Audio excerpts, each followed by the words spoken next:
โอ้ยังถึงหลายบาทเลยพ่อโอ้โหปลาเค็งถึกโอ้ทั้งปลาเค็งทั้งปลาขาวบาท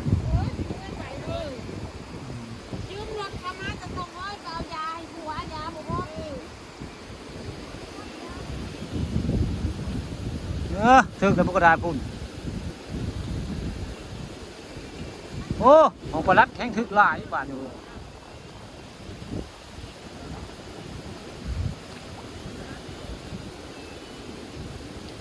ถึกแต่ปลาเค็งเนาะโปรเลี้ยวบ่ถึกเนาะ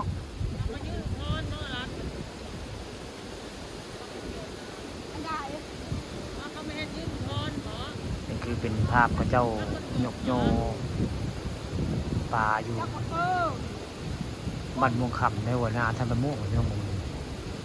มันม่วงคำขาในมงเลยข้าบังคับมาส่งพามาส่งพระเจ้าหยกโยที่ลุงได้มาดิรู้สึกว่าป่าทึกที่ลุงลายได้มาดิ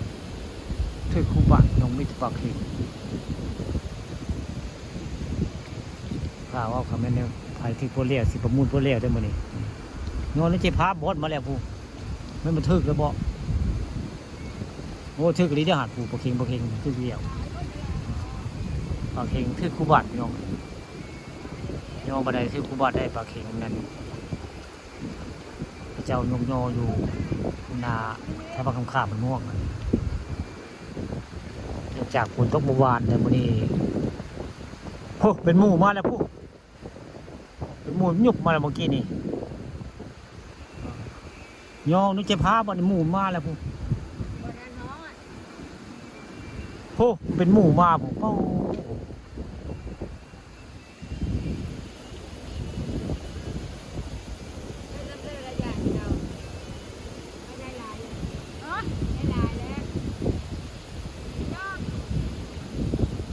ได้ลายอยู่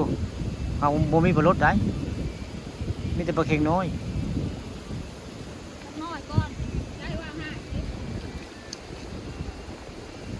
ถึงแล้วปลาเค็งคุณปลาเค็งถึงแล้ว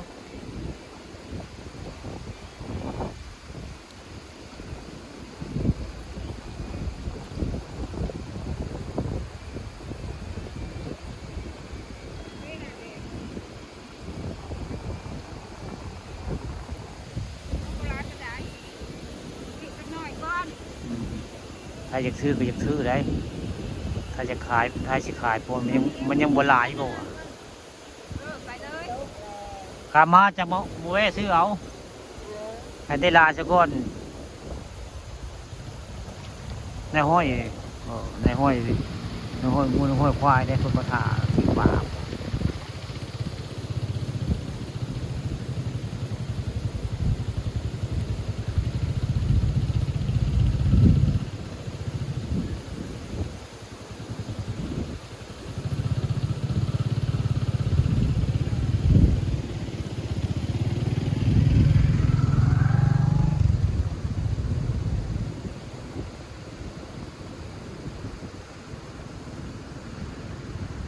ป่าก็รู้สึกว่าบ่อนหลายหมดเลยกินน้อยก็กินน้อยได้บ่อนหลาย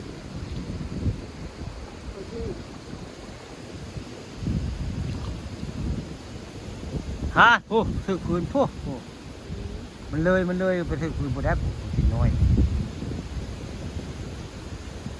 ถือคืนนึงก็ถือคืนนึงละ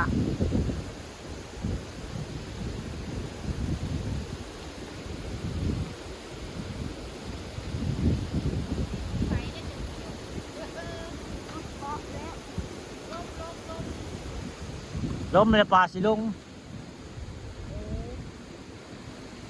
นั่นลมแบบนี้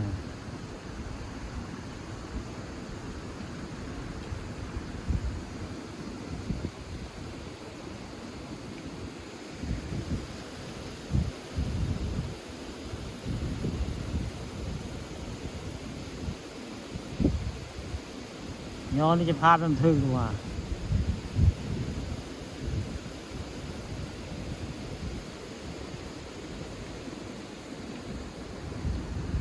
ปลาบ้อนดีได้หมดนี่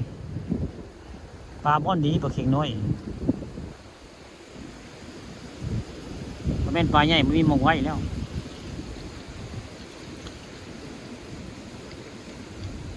ถึกเดียว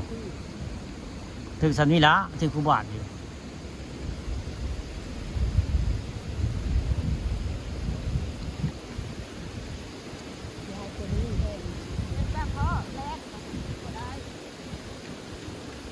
แต่ปลาเค็งเนาะ